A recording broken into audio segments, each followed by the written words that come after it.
Ok. Donc, regardez, pour ceux qui viennent d'arriver, j'explique le sujet. J'explique le sujet. Donc là, c'est l'Ag Baomer. Et comment se fait-il qu'on fasse une fête incroyable pour un maître que la plupart des gens du peuple juif ne savent même pas qui c'est? C'est incroyable quand même. Bon. En Israël, c'est connu quand même. Quoi? En Israël, c'est très connu. Non mais d'accord, tu demandes à un lambda, qu'est-ce qu'il a enseigné Rabbi Shimon Bar Yochai? Le Zohar. Quoi? Le Zohar. Mais t'as étudié du Zohar? Non. Ok, alors d'accord. Jusqu'à ce que je veux dire, on ne sait pas qu'est-ce qu'il a enseigné. On sait qu'il a enseigné le Zohar, c'est comme Victor Hugo écrit Les Misérables. T'as joué Les Misérables? Non. Ok. Alors, moi, je veux savoir qu'on définisse précisément c'est quoi la démarche de Rabbi Shimon Bar Yochai, de manière précise, et pourquoi on fait une fête extrêmement populaire là-dessus. Qu'est-ce qu'il y a d'incroyable? Parce que le Zohar, on s'en fout.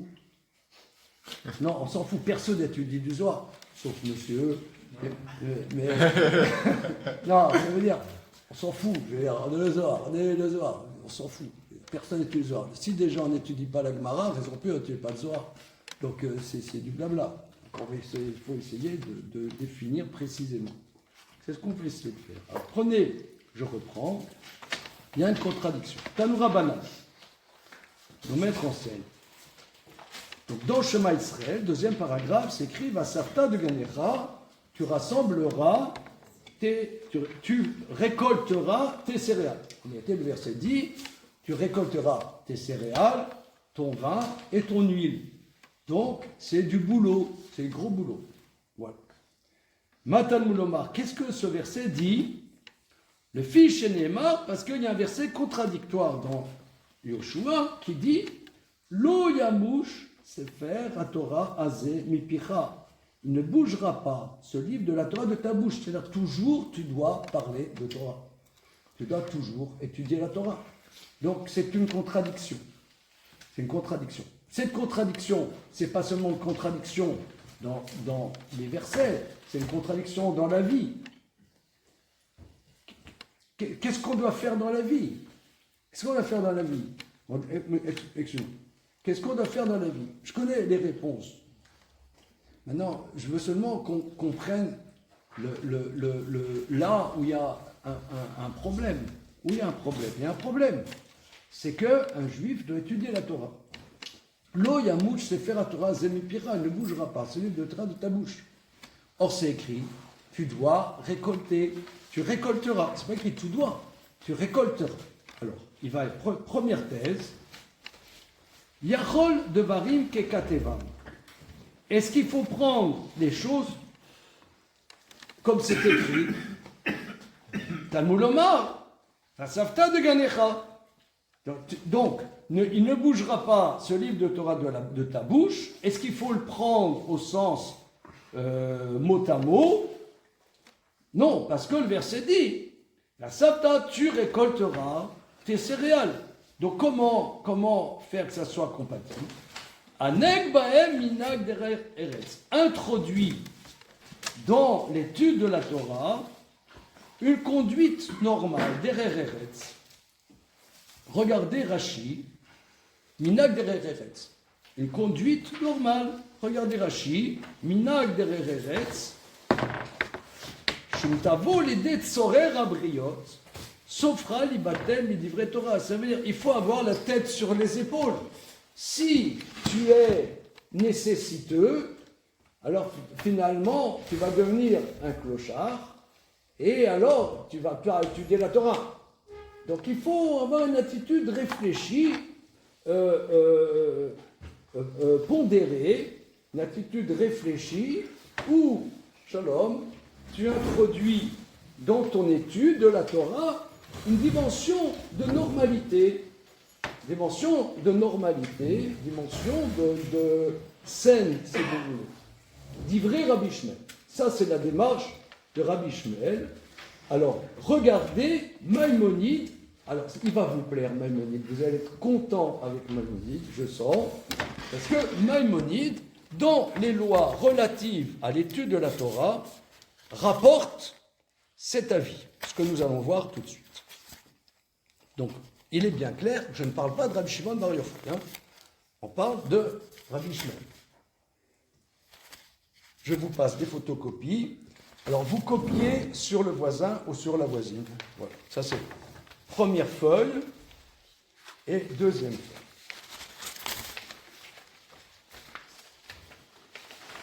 Donc ça, c'est dans les lois relatives à l'étude de la Torah, dans le troisième chapitre. Dans le troisième chapitre, Rambam, dans son livre de loi, il rapporte cet avis et nous allons voir comment Maïmonide, de manière absolument sublime, rapporte cette opinion. Regardez.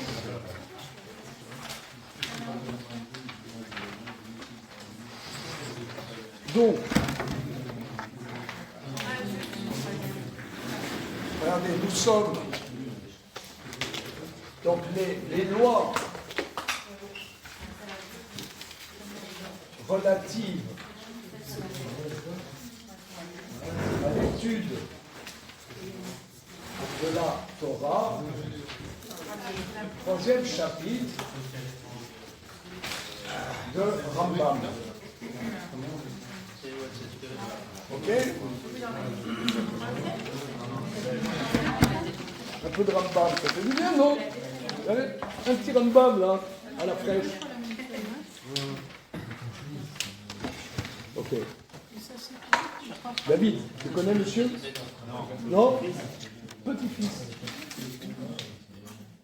Alors, on y va. Regardez, Halachot Talmud Torah, Halacha Yud, Halacha 10. Donc vous copiez sur le voisin, sur la voisine. Hein? Okay. Kol hamesim al libo, sheyasod batorah, velo yaseh melacha, ve'itparnes minat tzedaka, areze chilel et Hashem, ubiza et haTorah, ve'chiba maor adat, ve'garam ra le'atzmo, ve'natal chaya min ha'olam haba, le fi she'asur le'anot b'divrei Torah ba'olam hazeh. Donc, Rambam, je vous fais ça, c'est 1150, grosso modo, hein, 1150, donc ça fait quand même pas mal de temps, hein, ça, grosso modo.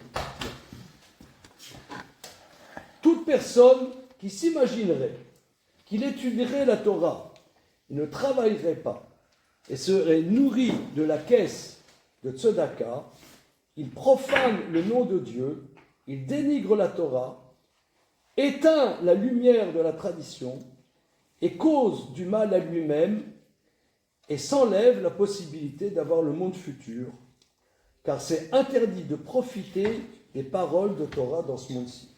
Donc là, il a cassé le mot, paf, il a pris, là c'est un missile balistique dans la tronche. Hein, là c'est pire que les Iraniens. Là, Enfin, c'est comment dire ça, comment dire, c'est interdit de profiter des paroles de Torah dans ce monde-ci, ça va même plus loin que ça. Ça va plus loin. Hein. Ah, ça veut dire que théoriquement, même étudier en soi, ça serait problématique.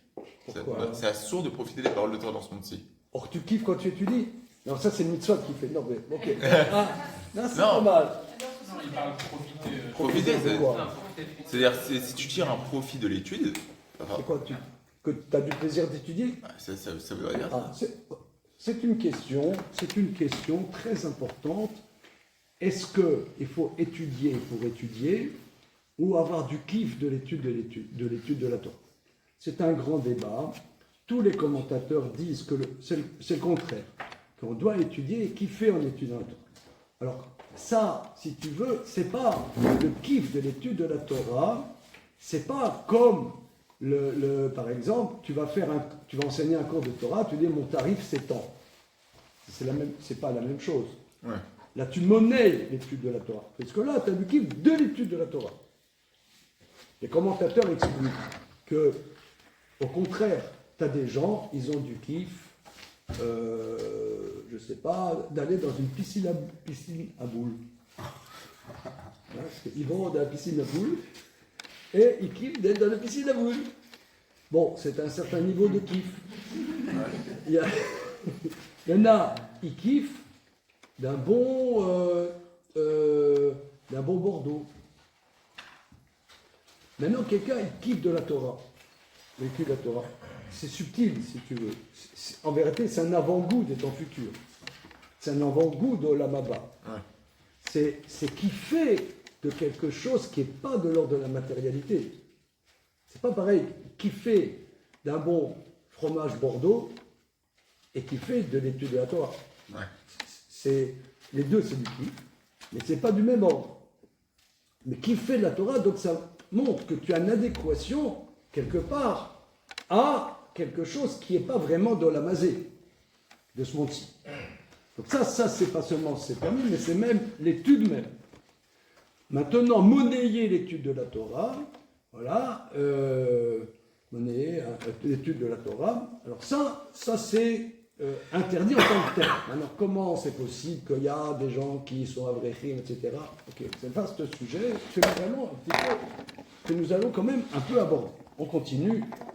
Là, quand il dit Assour les Hanot, le livret Torah, son intention c'est que recevoir de l'argent? Par exemple, je suis un grand rave, il faut me ramener en Mercedes, gris métallisé, avec un tableau de bord rose de noyer et des fauteuils en cuir parce que je suis un grand rave, peut-être, c'est un problème.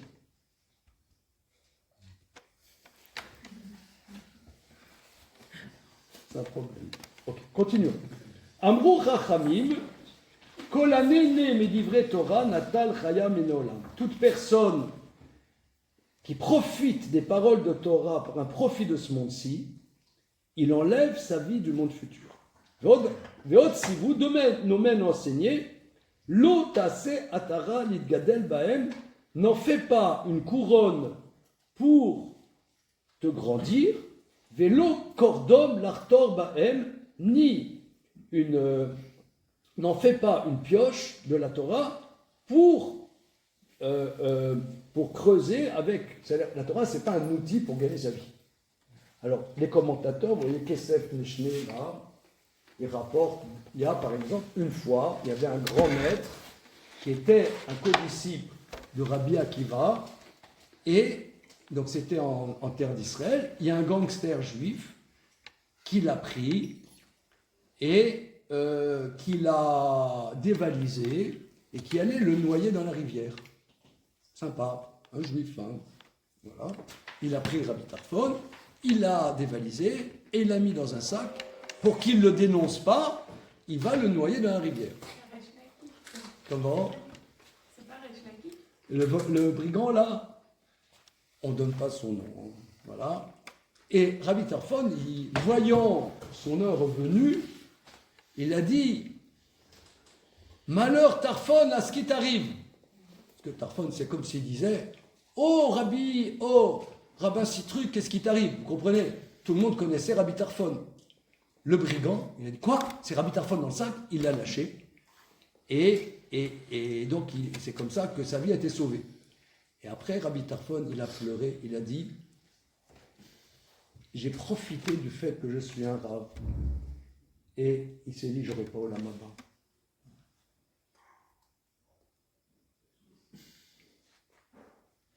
Ah oui. C'est rude, hein? C'est un niveau, quoi. Hein? C'est rude. Imaginez qu'il y a un brigand, il dévalise le rabbin Citruc, il le met dans un sac, il va le noyer, il ne sait pas que c'est rabbin Citruc. Je crois quelqu'un de très connu et très apprécié par tout le monde. Hein. C'est pour qu'on sente l'affaire. Et comment je vais m'en sortir? Oh malheur, Joseph Citruc, qu'est-ce qui t'arrive? Oh excusez-moi, monsieur le rabbin. Oh, je ne savais pas que c'était vous. Après, j'aurais pas le monde futur. J'ai profité que je suis rabbin, c'est pour ça que si j'étais pas rabbin, je serais noyé. Je sais pas ce que je suis rabbin, mais j'ai sauvé ma vie.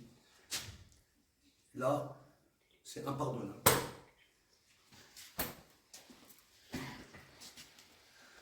fais sourire. C'est-à-dire qu'il a. C'est pas un métier, si vous voulez étudier la Torah, c'est pas un métier, c'est pas une place sociale. Je sais pas qu'est-ce que c'est, je sais pas exactement qu'est-ce que c'est pas un truc social.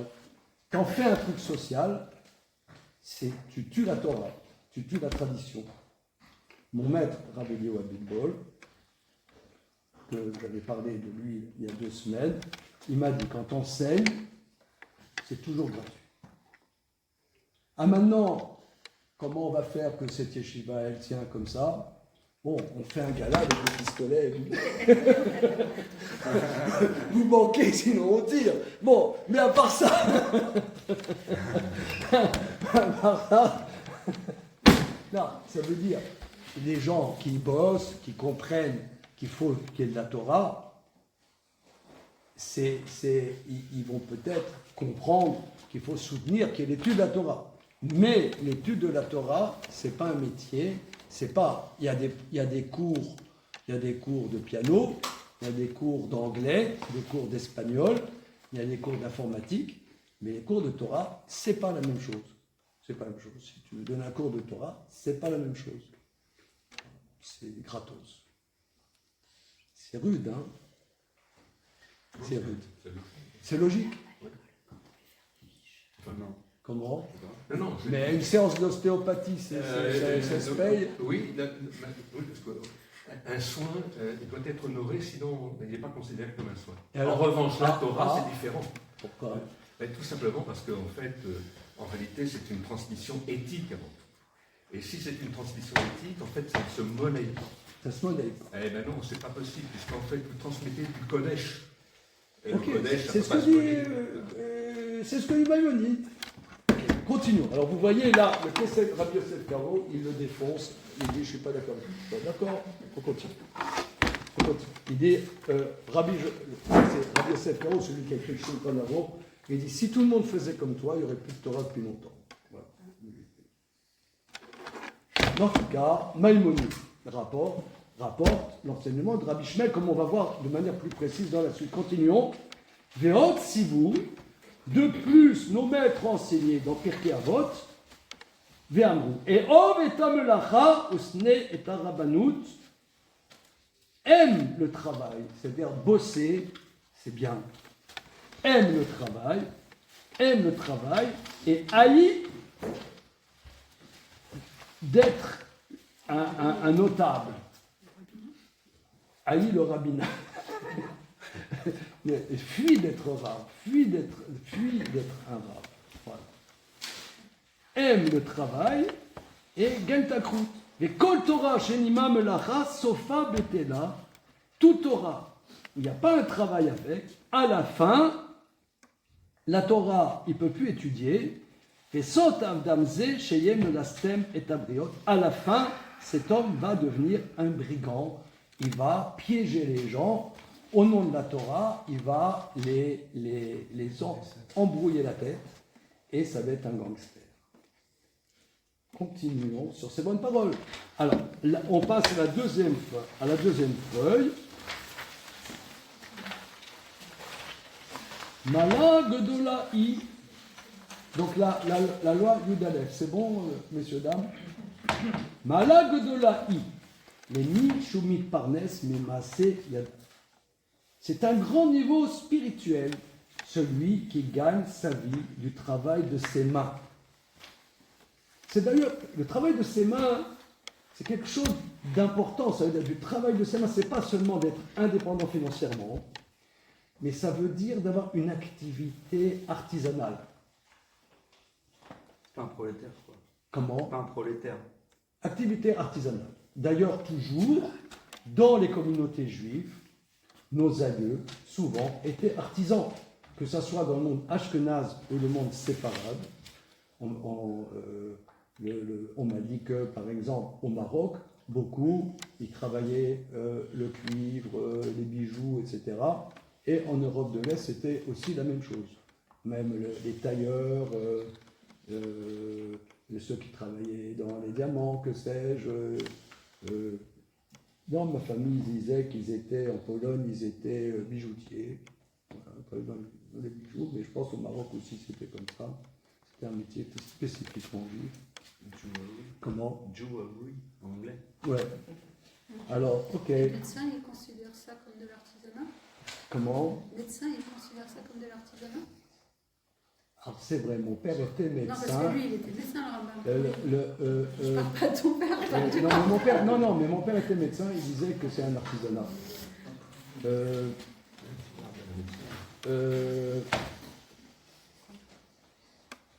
La médecine, pour Rambam, est un métier supérieur. C'est au-dessus de ça. Il le dit. Il explique pourquoi la médecine, c'est quelque chose de très très important. Ok. Mais en tout cas, Malak Dolaï, les Mish et Mitparnes, mais Masayadav. Quand on dit qu'il travaille de l'œuvre de ses mains, c'est pas seulement être indépendant financièrement, mais d'un travail artisanal. C'est important parce qu'aujourd'hui, il y a une frénésie dans l'informatique. Je ne sais pas si c'est l'œuvre de ses mains, je lance le truc pour faire une petite polémique facile. Voilà. Ok, continuons. Maintenant, est-ce que être, par exemple, kinésie, c'est le travail de ses mains, hein, c'est le travail de ses mains. On ne peut pas dire le contraire. Au Midat Chassidim Arishonim I, c'est le niveau des pieux d'autrefois. Au basé Zoché l'école Kavod Vetova Shebolam Azé L'Olam Haba, et par ce biais, la personne mérite de tout honneur et tout bienfait dans ce monde-ci et dans le monde futur. Comme dit le verset, Yagia Kapera Kitochal Ashrecha Vetovla, c'est un verset dans Teilim, dans les psaumes. Celui qui travaille de tes mains, quand tu bénéficieras de ton labeur, heureux es-tu, et bien pour toi. Heureux es-tu dans ce monde-ci, et bien pour toi dans le monde futur. Alors, le Maharal explique que ça, c'est vraiment l'attitude pondérée, équilibrée, parce que nous ne sommes pas des purs esprits, on est des gens qui avons des corps.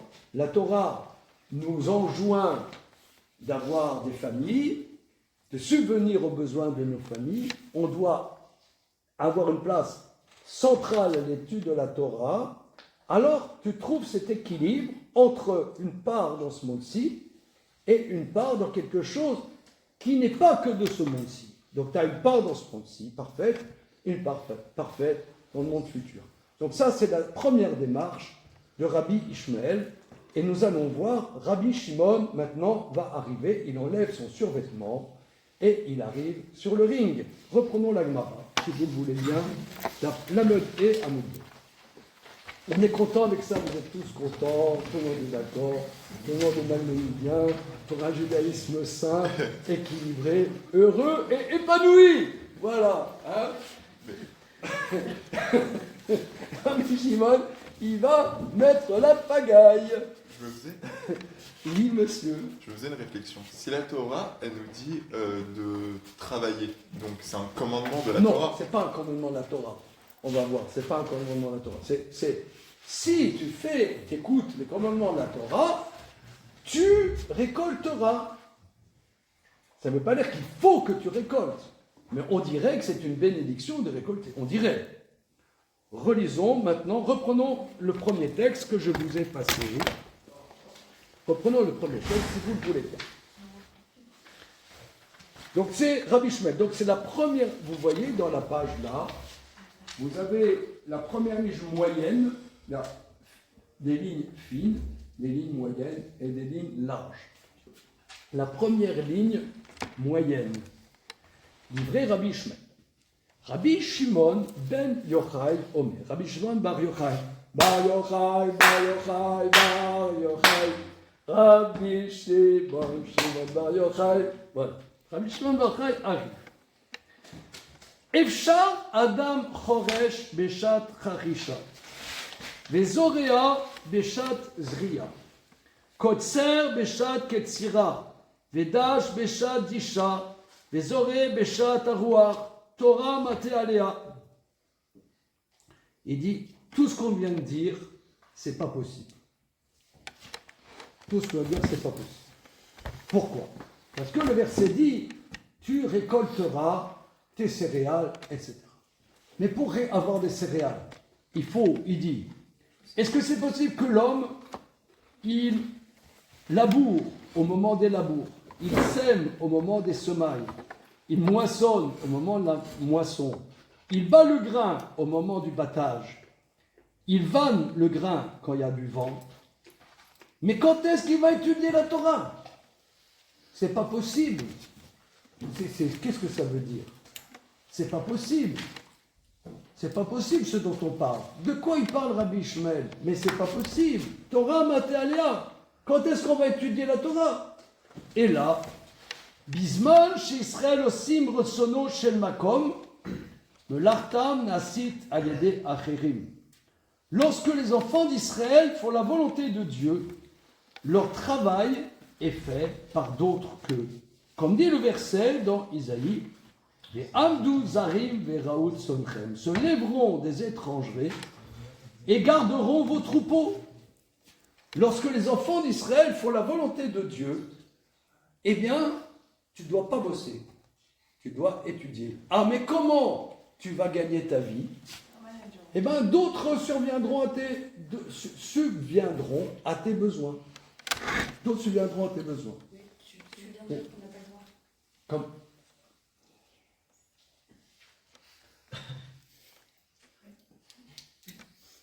Think different.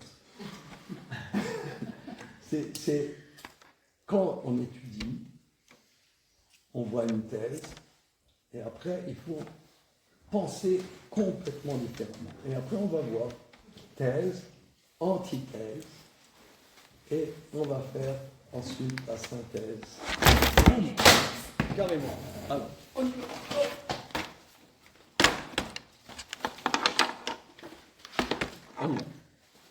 Alors, est-ce que c'est possible que l'homme, il laboure, etc., etc. Mais quand c'est une nature. Et lorsque l'homme fait la volonté de Dieu, le verset dans Isaïe dit, se lèveront des étrangers et ils feront paître tes troupeaux. Au Bisman, chez En Israël osim rotsono shel makom, et lorsque Israël ne fait pas la volonté de Dieu, alors ils doivent bosser. Comme c'est écrit, la sarta de Ganecha, tu récolteras ta récolte, tes céréales. Alors, messieurs, dames, est-ce qu'il y a un bug ici? Si tu es puni, tu fais ta récolte. Sinon, il y a quelqu'un d'autre qui va la faire pour toi. Voilà. Alors que c'est dans le schéma. Allez, continuez, dribblez, allez-y. Oui. Non, mais, non. Il y a un truc pas net.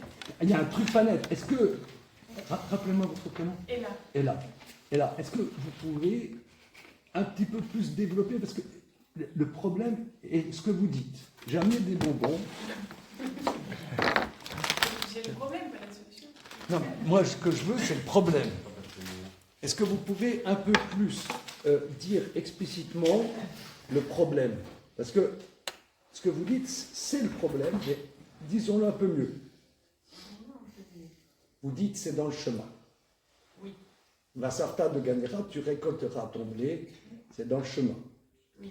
Alors, or, le bon Rabbi Shimon Bar Yochai que nous fêtons aujourd'hui, de manière estive, alors, lui, il dit, ce verset parle quand on ne fait pas la volonté de Dieu.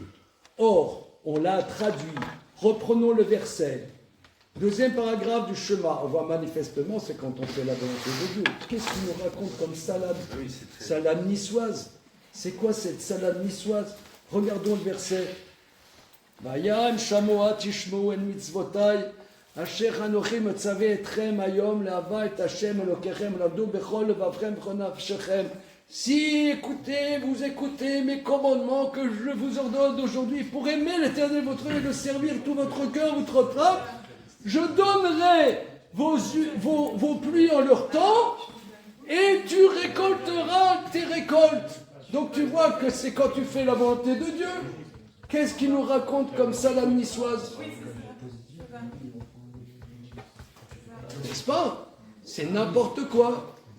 D'abord, qu'est-ce que ça veut dire faire la volonté? Le verset dit, si tu fais la volonté de Dieu, tu récolteras, tu auras des bénédictions, tu auras du blé, tu auras du vin, du cabernet sauvignon, tu auras du petit verre d'eau, tu auras du merlot, tu auras du gémon-straminaire, tu auras tout ce qu'il faut, machin, bidule. Rabbi Shimon, il dit, quelle catastrophe. Qu'est-ce qu'on a à faire de toutes ces ch'touillottes, de toutes ces bêtises? Je vais étudier la Torah. Je vais étudier la Torah, ça ne m'intéresse pas, ces bêtises. Mais le verset, il dit, c'est une bénédiction. Et même Nathan, c'est le midi, c'est bien de travailler. Alors, qu'est-ce qu'on fait, Rabbi Shimon? Mais dans Bereshit, Dieu ne dit pas à Adam aussi, tu travailleras à la sueur. Non, ça c'est après la faute. Oui. Non, mais c'est après la faute. Oui. Alors. La faute, maintenant que Rabbi Shimon Bar Yochai, il vient aussi après la faute. Alors quoi? Donc il faut travailler. Alors qu'est-ce qu'il dit Rabbi Shimon? Essaie de rentrer, fais un effort. Fais un effort. Pose ton appareil là. Oui, sinon je te le casse. Voilà. Et essaie de rentrer dans une logique qui n'est peut-être pas forcément la tienne.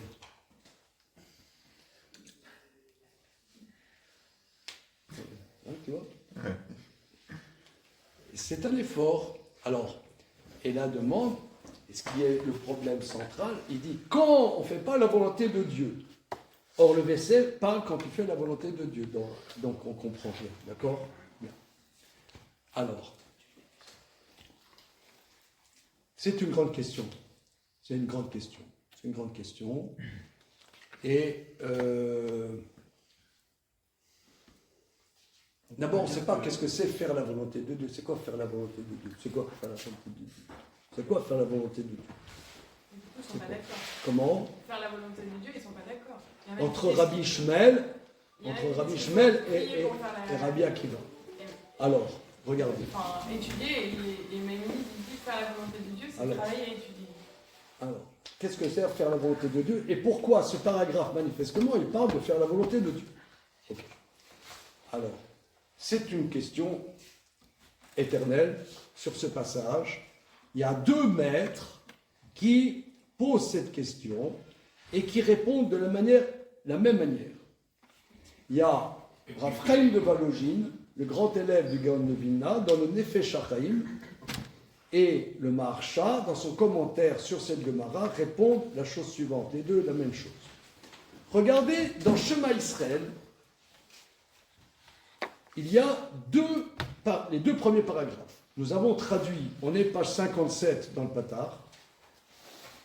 Regardez le premier paragraphe.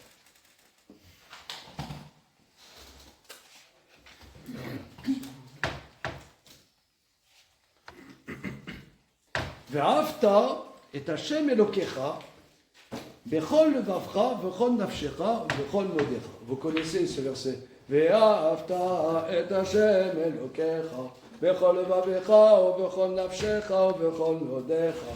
Ve'ayu. Ouais, on connaît, d'accord? Tout le monde connaît.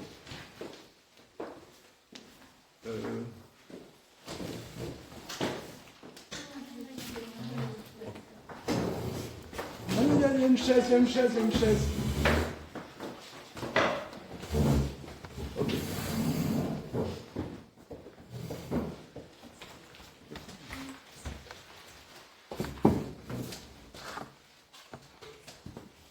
Alors, regardez le premier paragraphe. Tu aimeras l'Éternel ton Dieu avec tout ton cœur, toute ton âme, Bechol Meodecha. Comment vous traduisez Bechol Modecha? Tu aimeras l'Éternel ton Dieu avec tout ton cœur, toute ton âme, au Bechol Meodecha. Comment vous traduisez Bechol Modecha? Tout est moyen. Tout est moyen. Un bonbon. Ah oui.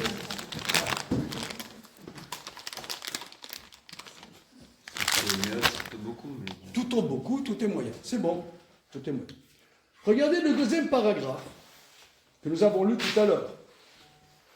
Le premier paragraphe, vous pouvez remarquer que c'est écrit à la deuxième personne du singulier. Tu aimeras ton Dieu. Tu aimeras. Deuxième personne du singulier. Deuxième paragraphe. Vaya im shamoa tishmeu el mitzvotai. Asher anochi metzave etrem hayom, le'ava et Hashem elokechem, u'lavdo bechol levavchem v'chol nafshechem. Ça sera si écoutez, vous écouterez. Deuxième personne pluriel. Premier paragraphe, deuxième personne singulière. Deuxième paragraphe, deuxième personne plurielle. Si vous écoutez, pour aimer l'Éternel votre Dieu et le servir avec tout votre cœur et toute votre âme. Vous pouvez remarquer, c'est pas écrit Bechol meodchem avec tous vos moyens. C'est pas écrit avec tous vos moyens. C'est écrit tout votre cœur et toute votre âme. Toute votre âme, entre nous soit dit, c'est balèze. C'est rester juif, même au prix de sa vie. Que s'il y a des persécutions, tu dis tu te convertis à autre chose, non, je reste juif, même au prix de ma vie. Donc c'est hyper balèze avec tout. Mais le fric, mais servir Dieu en mettant en déséquilibre son fric, ça c'est plus complexe. C'est pour ça, c'est Rabbi Shimon Bar Yochai. Rabbi Shimon Bar Yochai, lui, il dit, je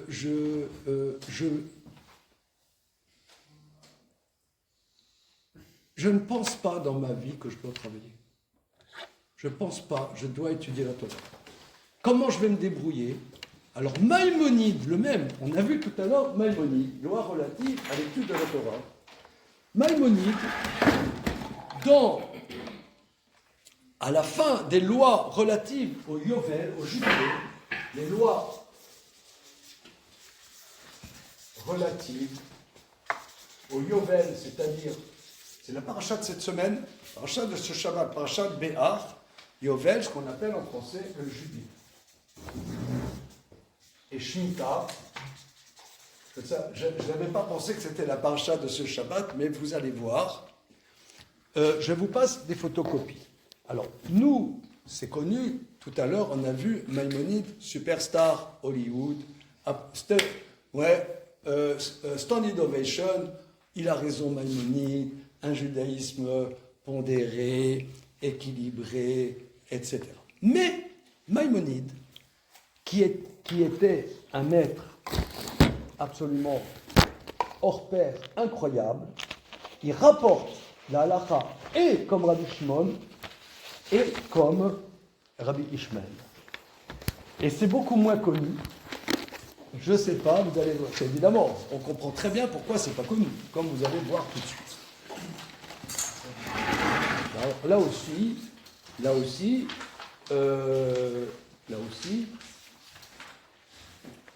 comment dire,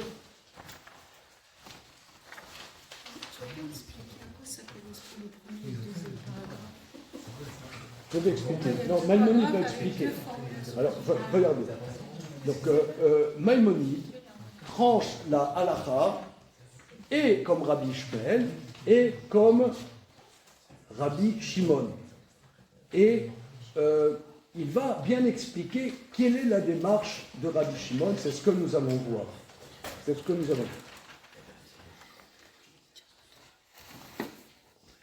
À la fin de ces lois relatives à Shemitah et Yovel, à Shemitah et Jubilé, au Yovel, Rambam dit que dans la structure du peuple juif, il y a 12 tribus. Nous savons qu'il y a 12 tribus. Les 11 tribus ont une part dans la terre d'Israël. Et comme la Torah conçoit, c'est ce qu'on a vu à l'époque du premier temps, que la société est une société agricole. C'est pour ça que les fêtes de la Torah sont liées au rythme agricole. Il y a, par exemple, Shavuot, c'est les premiers fruits, c'est ce qu'on appelle les Bikurim. Chag HaBikurim, la fête des premiers fruits en Eretz Israël. Bien. Et Sukkot, c'est la fête où on rentre les semailles qui ont séché pendant l'été dans les champs, la fenaison, on rentre les récoltes, le blé, l'orge, le vin, et c'est la fête, on engrange tout ce qui a été fait pendant l'année au niveau agricole.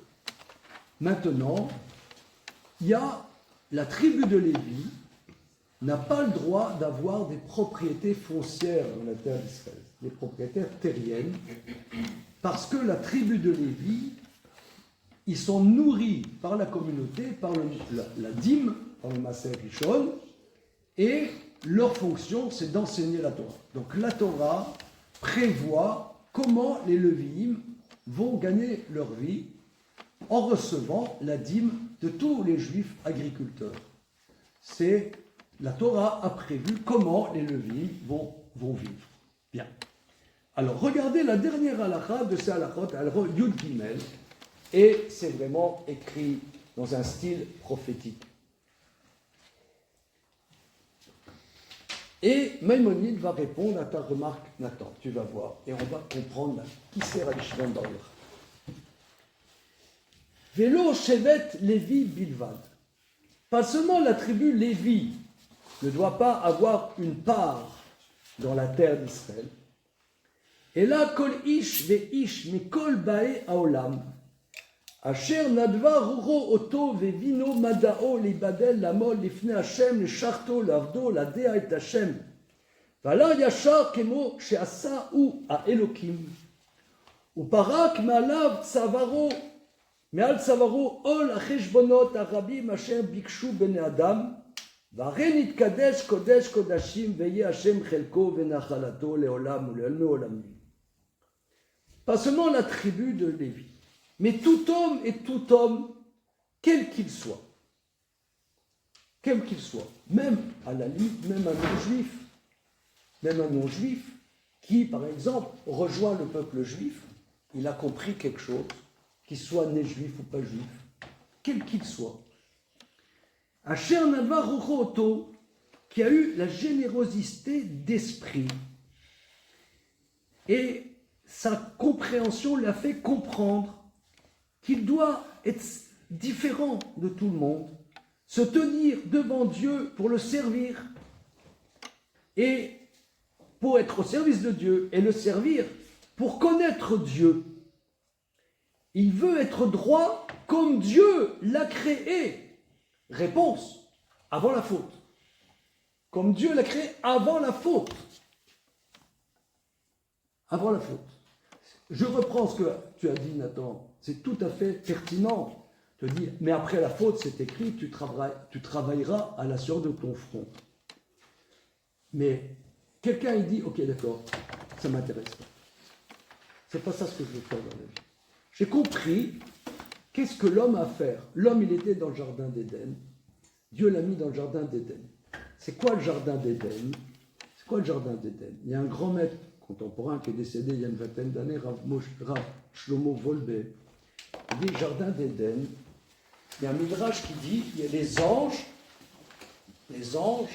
ils grillaient la viande pour Adam et lui filtraient du vin pour Adam. Alors c'est quoi cette image que les anges, ils grillaient la viande et filtraient le vin pour Adam? Explique Rav Wolbe que Adam, il comprenait que toute la création n'est là que pour que l'homme, il serve Dieu et s'investisse dans la connaissance de Dieu. C'était ça ce qu'avait à faire Adam dans le jardin d'Éden. C'est quoi le jardin d'Éden? Jardin de délices. C'est quoi le délice? De percevoir que ce monde, c'est pas un monde absurde. Ce monde est là pour m'accompagner dans ce que j'ai à faire dans mon existence. Pourquoi Adam a fauté? Je ne sais pas. Ce n'est pas le sujet vraiment ce soir. Alors, si, c'est le sujet, mais on ne peut pas aller partout, aborder tout dans tous les sens. Il a fauté avec madame, ils ont fauté. Peut-être ils ont dit, j'aimerais peut-être une maison à Deauville. Alors, paf, alors c'était trop compliqué. Là, c'est ce que les sages disent, c'est les motarotes, comme va expliquer les motarotes, des choses qui ne sont pas nécessaires dans l'existence. Alors là, tu rentres dans des calculs et tu perds qu'est-ce que tu as à faire dans l'existence. Alors quelqu'un, il a réfléchi avec générosité. Maïmonide dit avec générosité parce que quelqu'un, il a compris que il y a peu de gens qui réfléchissent dans la vie qu'est-ce qu'on doit faire dans sa vie. Il y a peu de gens qui ont cette réflexion et se dit, pour apporter à l'humanité je suis prêt à faire des choses difficiles et à être comme Dieu a créé l'homme, être droit et pas rentrer dans tous les calculs et un copain il a fait une croisière dans les Caraïbes, mais hyper glad cachère, c'est vraisemblable. Un copain il m'a dit, l'été dernier, il dit qu'est-ce que tu as fait cet été? Il m'a dit j'étais avec ma famille à Miami et comme il y a une grosse communauté pieuse à Miami, il y avait une croisière glad cachère dans les Caraïbes, aux Bahamas, etc. Moi j'étais hyper frustré parce que nous on n'a jamais fait ça. Glad cachère, le mec. Tu vois le bateau, Bahamas, machin, la Barbade, hyper classe et super cash. Alors bon, avec Mignane évidemment, chiure de la Fiumi dans le bateau, impeccable. Alors il dit, mais quelqu'un il s'est dit, ok tout ça c'est très bien, mais qu'est-ce qu'on fout là? Est-ce qu'on est là pour, parce que pour ça coûte une blinde. Ça coûte une blinde. Alors, si, c'est bien en vérité, un judaïsme épanoui, orthodoxe, religieux, très bien, mais si je rentre là-dedans, après, je perds, qu'est-ce que je dois faire dans la vie? Je dois approfondir la connaissance. Et il y a très peu de gens qui s'occupent de ça. Alors il s'est dit, je prends les mots de Maïmonide, Asher Nadva Rocho Oto, il a eu la générosité d'esprit, Vino Madao, et il a compris dans sa compréhension des différents. Même il y a peu de gens qui font ça, tant pis. Et de se tenir devant Dieu à son service et le servir pour connaître Dieu et être droit comme Dieu l'a créé. Comme Dieu l'a créé avant la faute. Avant la faute. Donc lui, il dit, regardez la phrase sublime, Uparak mal sabaro ol hacheshbonot harabim. Il a rejeté de sa nuque tous les calculs que les gens recherchent dans la vie. Tous les calculs compliqués, toute la vie compliquée que les gens ils se font dans l'existence. Il dit, c'est pas pour moi. Il est sanctifié Kodesh Kodashim. Veye Hashem chelko venachalato leolam ulolme olamim. Dieu, il est dans la proximité de Dieu. Il est complètement kadosh.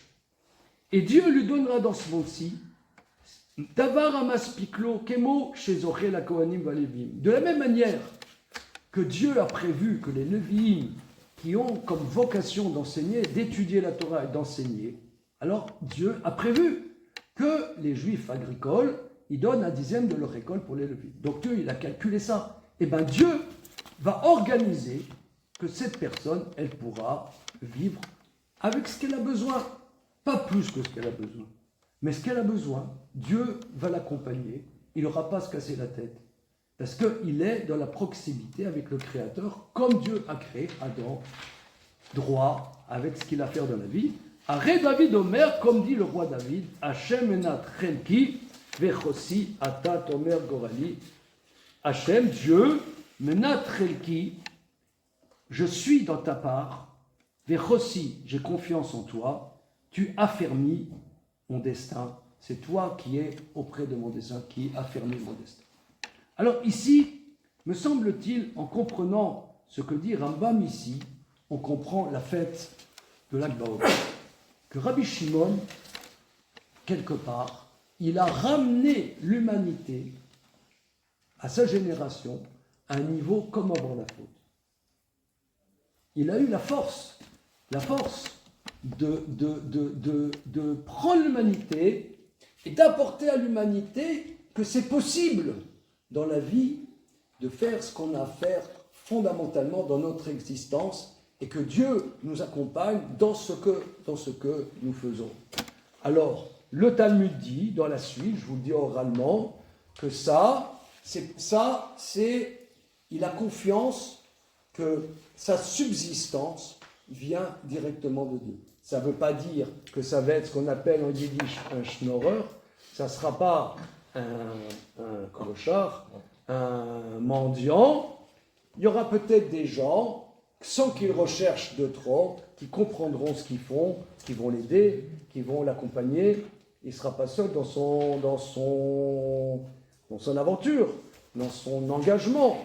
Alors, le Talmud dit que ça, c'est pour des gens d'exception. Ce que nous avons vu dans la première halakha, ça, c'est dans les lois relatives à l'étude de la Torah. Ça, c'est, on pourrait dire, pour tout le monde. Rabbi Ishmael, qui vous a plu, Rabbi Ishmael, qui vous a plu, c'est un judaïsme équilibré. Ça, c'est pour la plupart des gens. Mais Rabbi Shimon, c'est quelqu'un qui a compris qu'il avait quelque chose à faire de particulier dans l'existence et d'apporter, pas seulement à lui, d'avoir la générosité, d'apporter pas seulement à lui, mais même à ses contemporains, qu'il y ait la perception qu'on n'est pas obligé de rentrer à droite, à gauche dans tous les circuits possibles et imaginables de luxe et de choses comme ça, d'avoir une vie simple et de s'investir dans ce qui est vital dans notre existence, qui est la connaissance de Dieu, et que c'est possible de le faire. Et ça, il a amené donc, quelque part, il a réparé la faute du premier homme. Donc c'est pour ça que même si on ne connaît pas vraiment Rabbi Shimon, on a une reconnaissance à lui, reconnaissance incroyable, qu'il a levé le niveau de tout le peuple juif à travers même toutes les générations. Pour ça, il faut une compréhension profonde de qu'est-ce qu'on a à faire dans l'existence. Est-ce que c'est un peu clair, pas clair c'est pas clair. Tu parles de générosité, mais s'il était à un tellement haut niveau, Rabbi Shimon, vous pouvez bien comprendre que la majorité des gens ne peuvent pas vivre comme ça. Oui. Il ne les aime pas, les gens. Il est décalé avec les gens, il ne les aime pas. Ah, alors, c'est très bien ce que tu dis. C'est vrai que quand la Gemara, dans le traité Shabbat, dit que quand Rabbi Shimon Bar Yochai était combien d'années dans la grotte 12 ans dans la grotte, et il étudiait avec son fils pendant 12 ans. Son fils s'appelle Rabbi Elazar et Rabbi Shimon.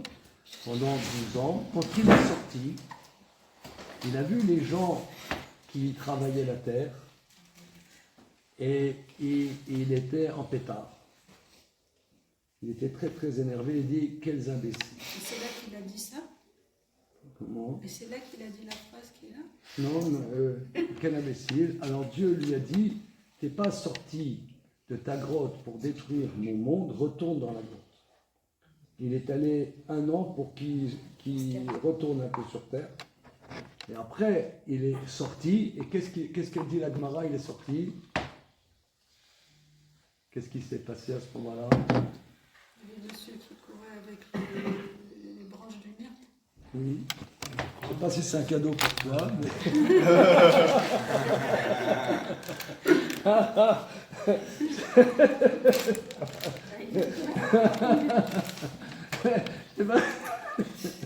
C'est bon, c'est bon. Ok. Alors, effectivement, qu'il a vu, c'était l'entrée de Shabbat, et il a vu un monsieur qui avait 2 branches de myrrhe qui courait pour recevoir Shabbat. Il a dit, pourquoi tu as 2 branches de myrrhe? Il a dit, une par rapport à Shamor, une par rapport à Zachor, de la même manière qu'on a 2 bougies. 2 bougies, c'est pourquoi on allume 2 bougies à Shabbat, en souvenir de ça. Une par rapport à Shamor, une par rapport à Zachor. Et quand il a vu combien des gens qui ne sont pas forcément des érudits, ils avaient une affection pour les mitzvot de la Torah, alors il a dit, c'est un monde extraordinaire.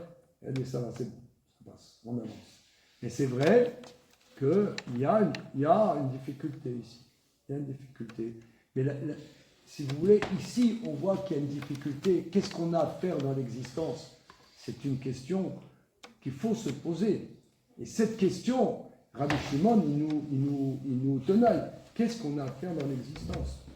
Alors il dit, oui, il faut avoir une vie pondérée, il faut un judaïsme équilibré, il faut avoir une belle maison, il faut étudier la Torah aussi quand on peut. Mais Rabbi Shmuel dit, il faut que l'étude de la Torah soit le principal. Tu as dit tout à l'heure, justement, que Rabbi Shmuel dit, introduit une vie normale dans les paroles de la Torah. Rav Chaim de Volozhin, il dit, quand tu bosses, tu dois penser à des paroles de Torah. C'est ce que tu as dit tout à l'heure. Tu dois parler de Torah même quand tu bosses. Mais ça s'impose pas dans le texte. On peut dire ça, mais ça s'impose pas.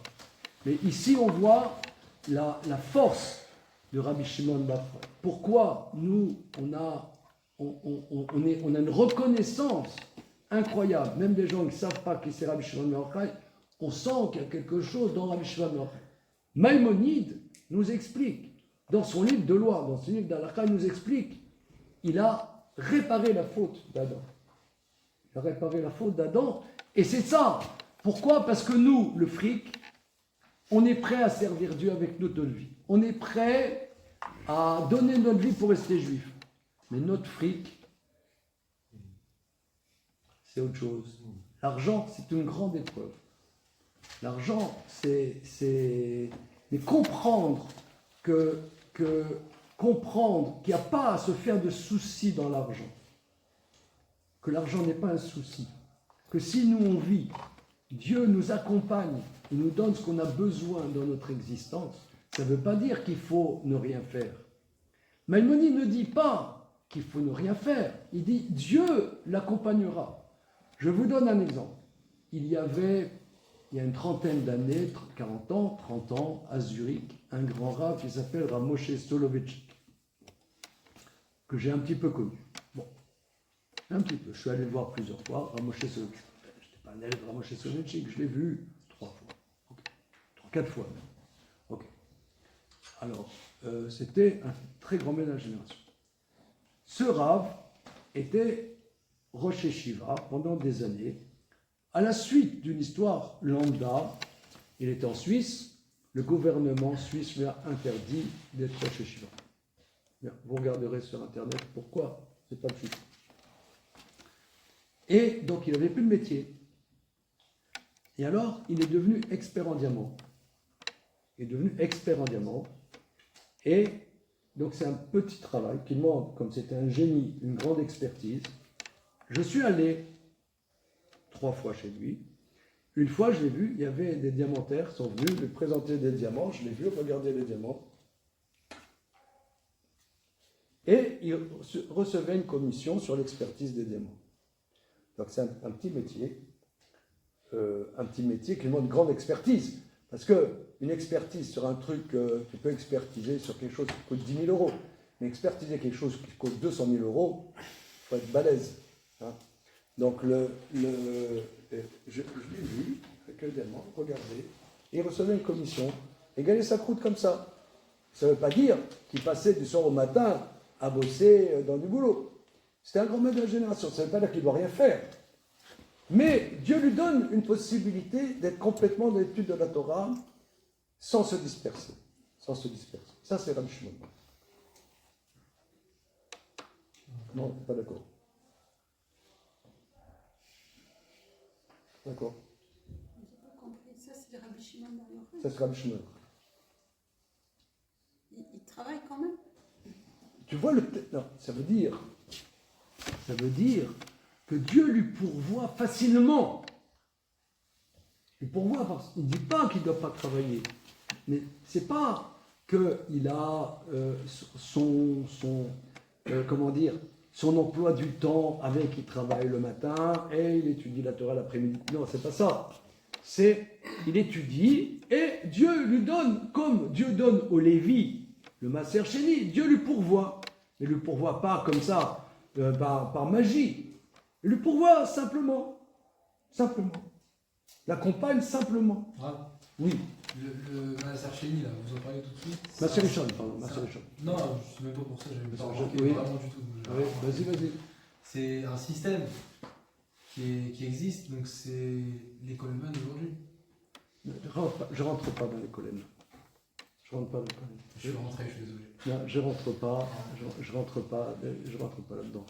C'est trop En tout compliqué cas, c'est un pour moi. système Je qui sais était mis en pas. place. Le À l'époque, pas les Coleman. Maaser Sheni. Maaser Rishon, C'est un système qui existait. c'est un système, mais en vérité, quand tu vois dans la Gemara, le Lévi, il n'a pas le droit d'aller chercher dans les granges de Maaser Rishon, c'est les gens qui lui donnent. Oui, mais c'est parce que ce système existe que les gens le ramènent. C'est un système, pas vraiment système. C'est Dieu a pourvu à ça. Maintenant, c'est pas une vie très simple. C'est que les gens, ils amènent. Ils doivent quand même vraiment compter dessus, vraiment. Comment? Ils doivent vraiment, sincèrement, compter sur la générosité des gens. Ils comptent sur la générosité des gens. Pour de vrai. Pour de vrai. Maintenant, on voit d'ailleurs dans les fêtes, c'est écrit que quand tu vas à Jérusalem aux fêtes, tu dois inviter le converti et le Lévi. Parce que le Lévi, il n'a pas de part dans la terre. Donc, quelque part, ils sont comme ci, comme ça, les Lévis. Ils n'ont pas une place. C'est pas facile. C'est pas facile, c'est pas institutionnalisé. Voilà. Il me semble, de ce qu'on a vu, est-ce que c'est un petit peu clair, que il a amené, il a eu la grandeur de dire que c'est possible de vivre comme Adam avant la faute, dans le jardin d'Éden. Notre vie, c'est un jardin d'Éden. Oui. Est-ce que c'est... Je pose la question comme ça. Est-ce que c'est pas aussi une leçon sur les limites? Sur les limites, c'est-à-dire, si on prend par exemple Pierre Kéavod, Ézéou Achir, Aséméa Belko, savoir aussi se contenter de ce qu'on a. Et en même temps, j'ai bien aimé ce que vous dites, c'est-à-dire que, en fait, quand vous dites qu'est-ce qu'on fait sur cette terre, en réalité, ça reprend aussi le premier mot que vous aviez prononcé autour de cette joie particulière. Donc la recherche de la joie, qui est une joie particulière, une joie de l'intériorité, une simra très particulière. Voilà. Maintenant, il est clair. C'est pour ça que, tu veux, ce que toi tu dis, l'école Hellman, je ne crois pas que ça parle ici d'école Hellman. J'explique pourquoi. Parce que tu peux avoir des Hellman qui ne se sont pas posé la question qu'est-ce qu'ils doivent faire dans la vie. Ah, d'accord. Oui, c'est-à-dire.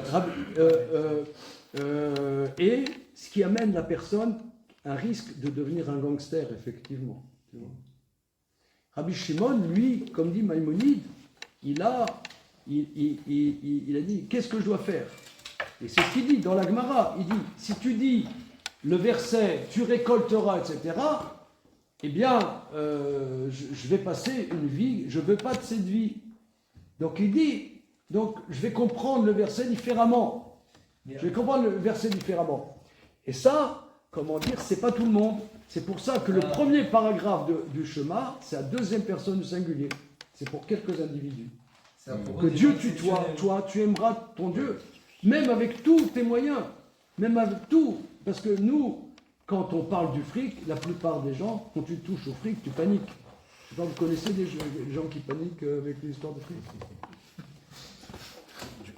Non, vous connaissez les gens qui paniquent avec du fric? Non, vous ne connaissez pas. Hein. Il n'y en a pas. Non, il n'y en a pas. Non. Voilà. Mais comprendre, si tu veux, comprendre que l'argent me vient de quelque part et qu'il y a un but à ça, ça c'est pas donné à tout le monde, c'est ça. C'est pas... Quelqu'un, il ne comprend pas ça, alors il ne doit pas rentrer dans ce système, il ne doit pas rentrer là-dedans. Il doit être comme la halakha de halachot Talmud Torah. Voilà, équilibré. Si tu ne comprends pas ça, tu es équilibré. Rabbi Shimon, il a bouleversé le truc. Monsieur, je sais pas. tu voulais dire? Non, mais je suis un grand, je réponds. En gros, je voulais savoir quelqu'un qui étudie peu, qui travaille beaucoup, qui a bien investi dans son travail. Disons même qu'il n'étudie pas. Il est aussi dépendant de l'Ashgacha d'Hachem. Et ça va lui arriver aussi comme Hachem il veut et pas plus. Et finalement, là, ce qu'il dit, qu'Hachem il va envoyer comme la personne elle mérite, comme la personne elle a besoin. En vérité, c'est pas tout le monde. Même quelqu'un qui n'étudie pas finalement, même quelqu'un qui va investir dans la ligne. Oui, mais il ne le vit pas. C'est de la théorie pour lui. C'est du bréviaire, un peu. Si... Est-ce que quelqu'un qui n'étudie pas, il a le même filou de se suffire de peu? Est-ce que aussi il doit pas chercher, il doit attendre que ça lui arrive, ou il doit aller chercher Pourquoi il n'étudierait pas alors? Fait quoi? Ah, il travaille. Il travaille. Ah, bon, oui. Il travaille. Voilà. Mais il a aussi ce besoin d'attendre qu'Hachem lui envoie comme il faut et pas chercher plus et avoir la Emouna que c'est Hachem qui lui envoie. Ou est-ce que il y a un lien forcément entre attendre que c'est Hachem qui t'envoie et... Le point, si tu veux, le point, je crois, le point est le suivant. C'est que pourquoi le test, c'est l'étude de la Torah? Parce que quand tu étudies la Torah, tu dois... l'étude de la Torah, c'est comme un mikvé. Tu es complètement...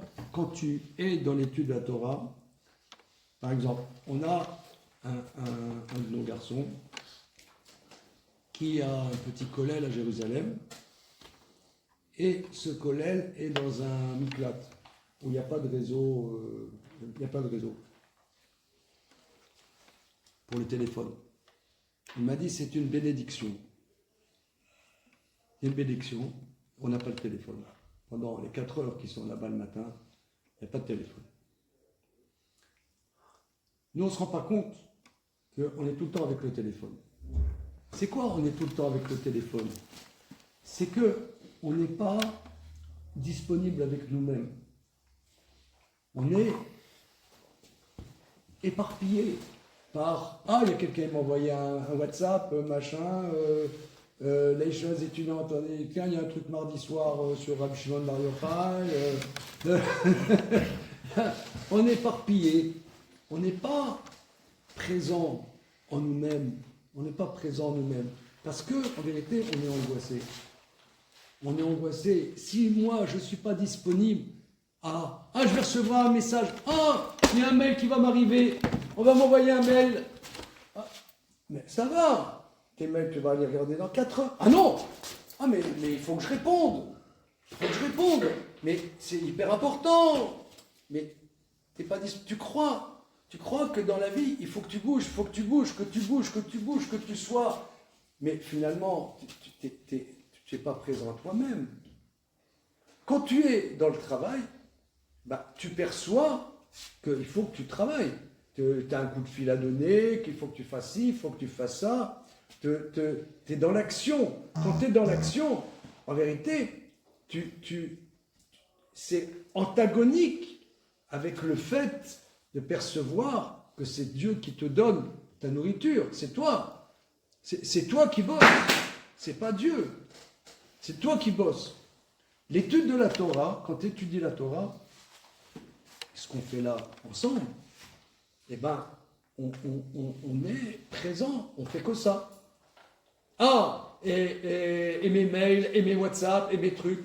On verra plus tard. Mais quoi, on verra plus tard? Mais il faut que j'agisse. Non, c'est Dieu qui t'accompagne.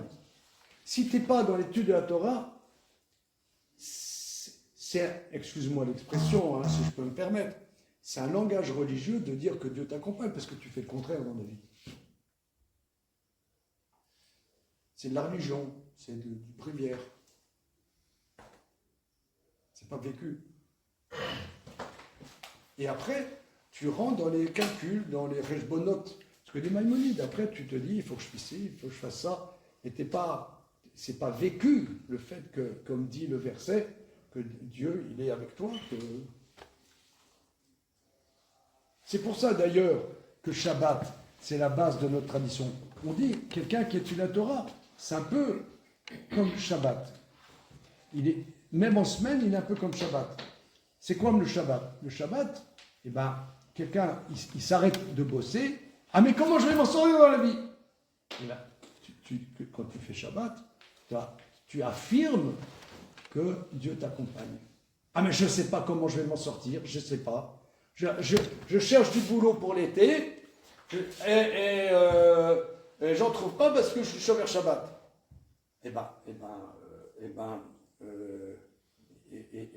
Parce que toi, tu crois que ta vie, c'est toi qui te débrouilles. C'est pour ça, la base de la vie juive, c'est faire Shabbat. Quand tu fais Shabbat, tu affirmes par rapport à toi-même que Dieu t'accompagne. De la même manière, quand tu étudies la Torah, à ce moment-là, tu ne prends pas ton portable, tu dois rentrer dedans pour essayer de comprendre qu'est-ce que notre tradition elle est en train de dire. Pas qu'est-ce que moi je suis en train de dire, qu'est-ce que la tradition est en train de dire. Il faut être disponible. Donc dans cette disponibilité, mais j'ai tellement, mais je dois appeler un tel, et je dois appeler un tel. Eh ben, pendant ce temps, tu es disponible, qu'est-ce que tu es en train de faire? Donc là, tu exprimes que tu n'es pas tout seul dans le monde. C'est ce qu'on dit, Kavata et Tim la Torah. Pas tout le monde a comme vocation de faire qu'étudier la Torah. Et par contre, tout juif a l'obligation de fixer des moments d'étude. Peu ou beaucoup, peu importe. Mais s'il ne fixe pas un moment d'étude, ça veut dire qu'en vérité, il est pris complètement par le flux de la vie, il n'a aucune confiance qu'Hachem l'accompagne. Le but, ce n'est pas que tout le monde étudie, mais de fixer des moments d'étude. Kavata et Tim la Torah. Ce moment-là, j'étudie. Ce moment-là, mais j'ai quelque chose de très important à faire. Ben, c'est pas important. On verra ça plus tard. Je fixe un moment d'étude.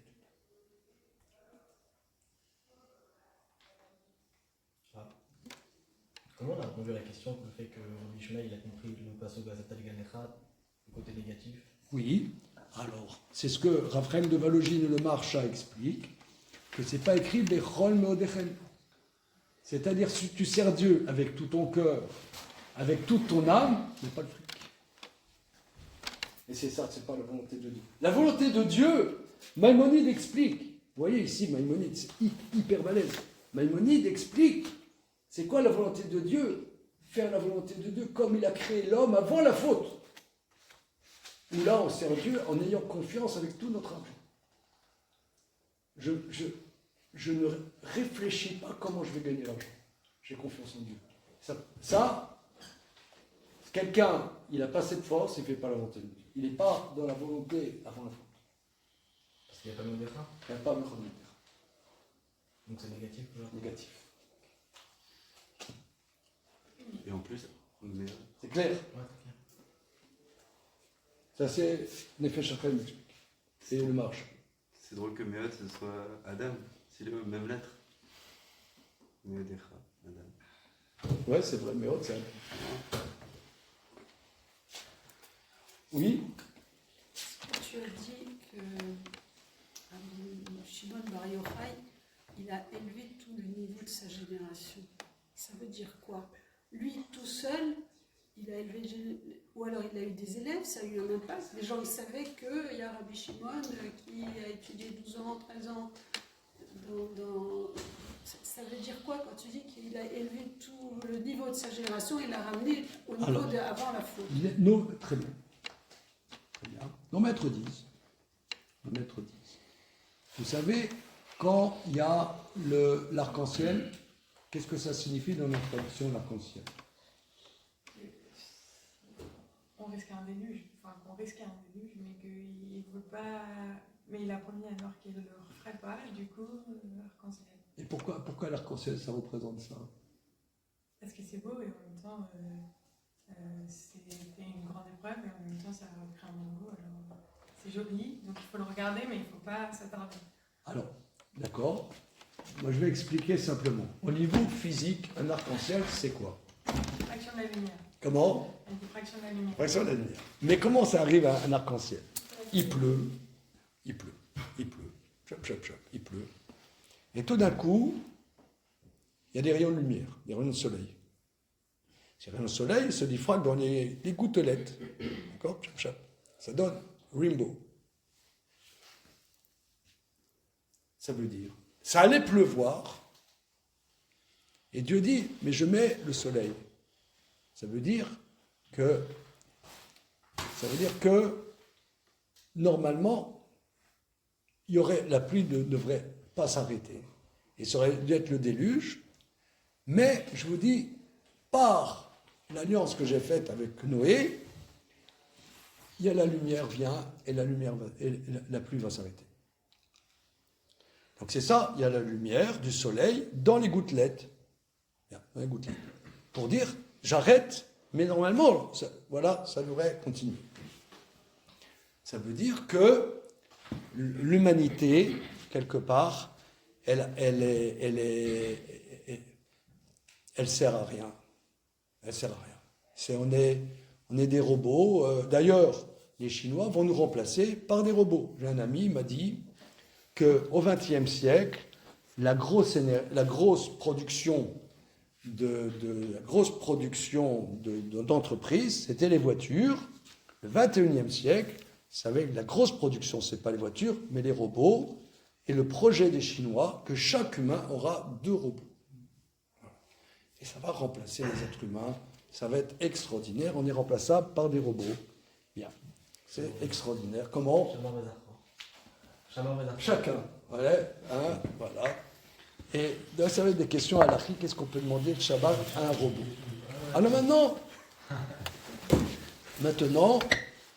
donc, l'humanité est en train de tourner, mais l'humanité n'a aucun sens. Nos maîtres disent qu'à l'époque de Rabbi Shimon Bar Yochai, il n'y avait pas d'arc-en-ciel. C'est-à-dire qu'il a donné un sens à toute l'humanité. Toute l'humanité, et il a donné que cette humanité avait un sens, elle servait à quelque chose. Ça ne fait pas un aboutissement. Comment? Donner un sens à l'humanité, même ça, c'est pas un aboutissement. C'est-à-dire qu'il n'y a pas de concrétisation sur Terre à ce moment-là d'un aboutissement quelconque. Oui, il n'y a pas eu le 3e temple à l'époque de Rabbi Shimon. Il y a eu Rabbi Shimon dans la relation qu'il a avec Dieu. Et lui et Dieu, à ce moment-là, c'était l'humanité. Oui, mais le fait qu'il y ait un Rabbi Shimon, ça fait que l'humanité trouvait son équilibre, que les gens, ils étaient là pour... comment? Pour quoi, finalement? Pour quelle finalité? C'est-à-dire, si c'est juste ça... Parce que le ratio, il est faible, quoi. Il est faible. C'est léger. Ça fait 2 sur Terre. Alors pourquoi on est tellement content avec lui?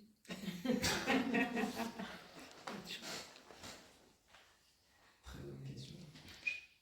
Il nous donne l'idée, moi je vais vous dire, je vous dis sincèrement, je pense qu'il nous donne un espoir, que dans la vie, on peut faire ce qu'on pense qu'on peut faire dans la vie. C'est un grand espoir. Souvent on dit, voilà, quand on était adolescent, on avait des rêves, ouais, et après, on s'est rangé des mécaniques. On était des rockers. Ouais, quand on était dans les années, on avait 20 ans, on était des bikers avec des motos, là, n'est-ce pas, dessus. Ouais, on allait parcourir le monde avec nos Harley Davidson, on faisait les cons, etc. On était contre les bourgeois. Bon, après, à 30 ans, on s'est mariés, il fallait une famille, on est devenus des bourgeois, nos rêves de jeunesse, on les a mis au rencard. Voilà. Et bien, Rabbi Shimon nous dit, tes rêves de jeunesse, tu peux les vivre. Et qu'Hachem t'accompagne. Tu peux. C'est extraordinaire.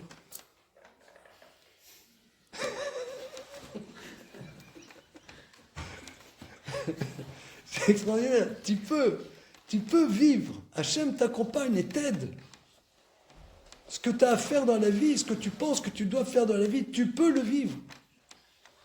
Et que toute l'humanité est là pour t'aider à le faire. C'est extraordinaire. C'est de la folie, non? C'est de la folie. Comme dit Claude, c'est la joie. C'est quoi ces rêves de jeunesse dans le cas de Eh ben de s'investir, de connaître dans la connaissance, de enrichir ses connaissances de Dieu. C'est possible. C'est possible de vivre une vie riche, intense, profonde, et pas que de bêtises. Infini d'ailleurs, non? Ça, et ça, c'est un truc de rêve. C'est un rêve. Son rêve devient possible. Sous réserve qu'il y ait 11/12e qui fassent le reste. Puisqu'il y a une tribu de Lévi et 11 tribus agricoles. Donc, donc on a tous le droit de vivre nos rêves, Alors. sous réserve qu'il y ait 11/12e. Alors, Donc, une seconde. Et là, Ça, on ça va, va. on va avancer d'un cran. On va avancer d'un cran.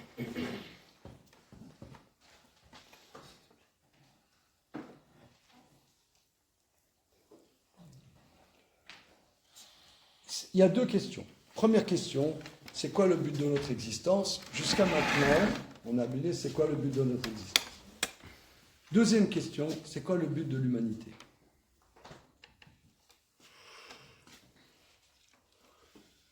Alors, Maïmonide aborde cette grande question dans l'introduction du Pirouche Mishnayot.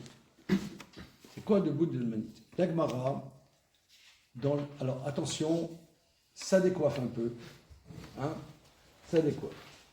Ça décoiffe.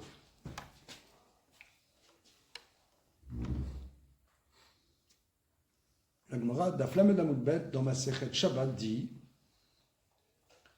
le dernier verset du Kohelet de l'Ecclésiaste dit sauf Davar, Akol Nishma vet Eliokim Yare, Kizé Kolad.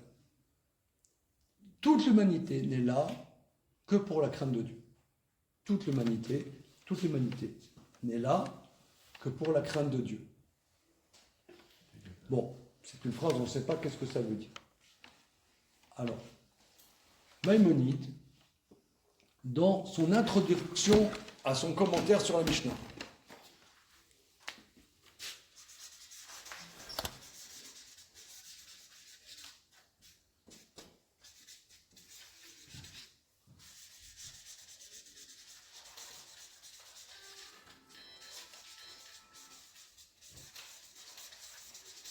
il prend cette phrase que toute l'humanité n'est là que pour la crainte de Dieu et il dit on ne comprend pas qu'est-ce que c'est.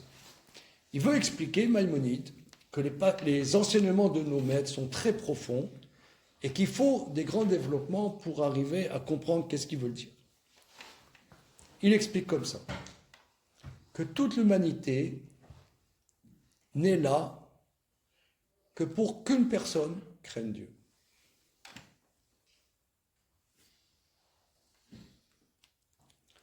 Tout le reste de l'humanité, c'est des figurants pour cette personne.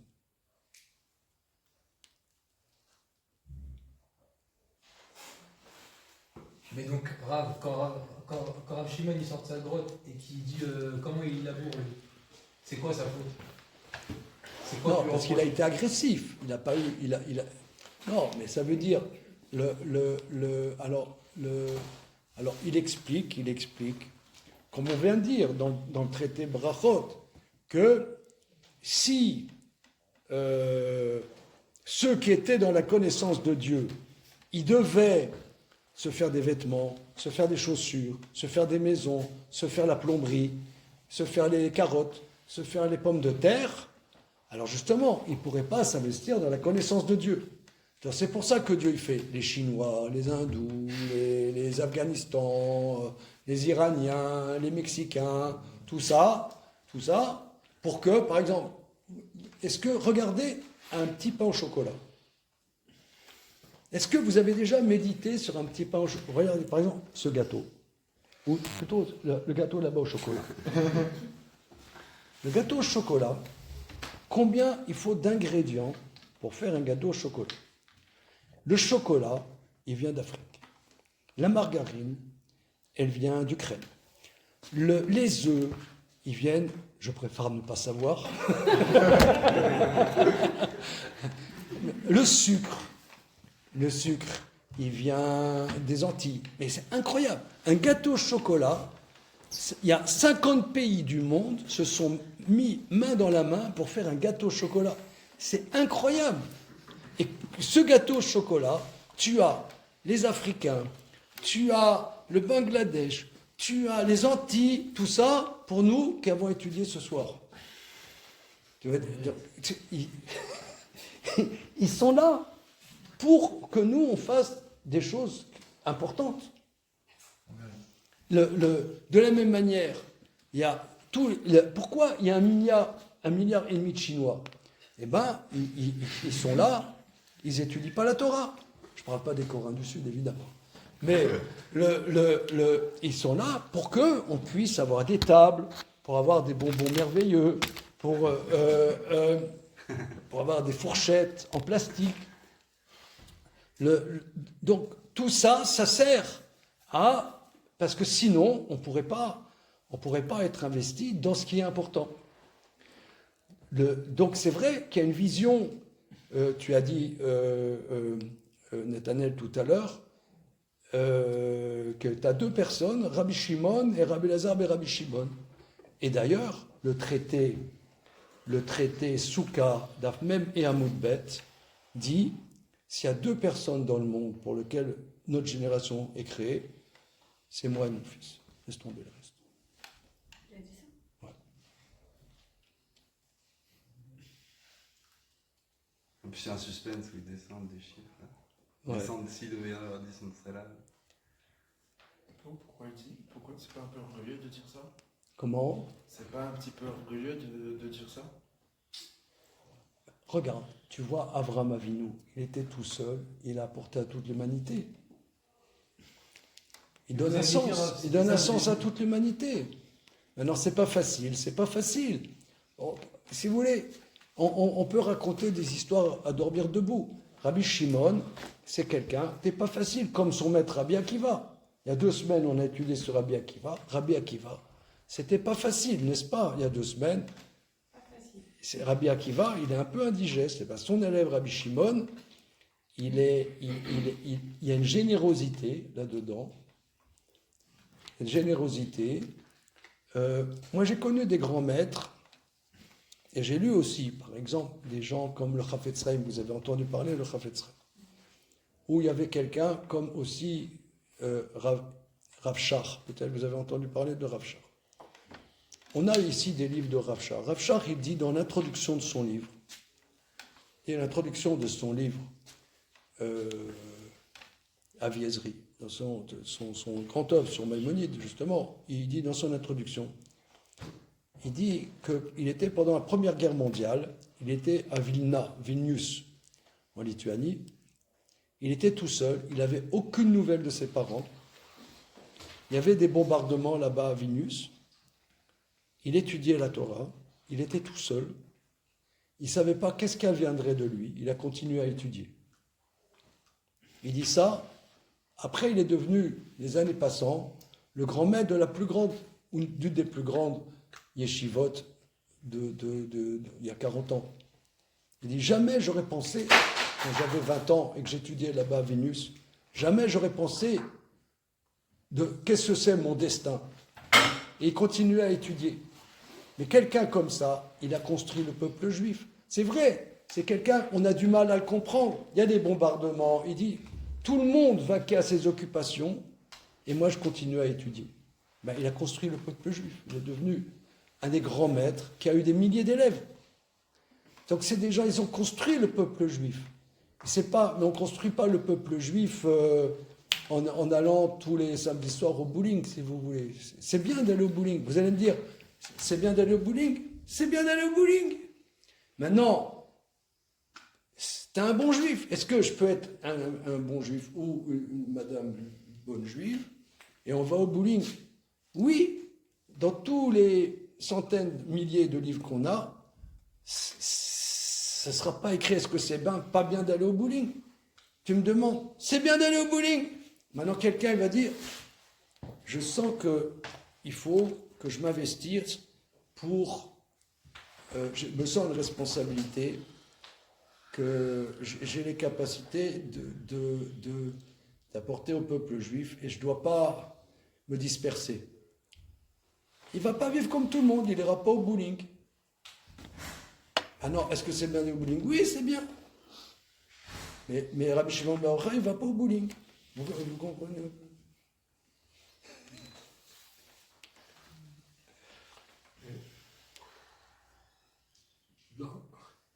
C'est une question un peu difficile. Dans la démarche de la recherche de Dieu, pour avoir cette intériorité qui est porteuse de Simra, ma question c'est quelle est la place de l'autre? Parce qu'il y a une anecdote comme ça. C'est un fidèle qui va voir son rébé et qui lui dit Rébé, je voudrais me rapprocher de Dieu. Et le Rébé lui répond, vous connaissez la réponse, si tu veux te rapprocher de Dieu, rapproche-toi des hommes. Vous voyez ma question? Parce que, oui, en fait, mais la connaissance, oui, bon, excusez-moi. D'abord, il n'a pas étudié seul, il a étudié avec son fils. Donc, oui. c'est pas un zozo dans sa tête, non, non.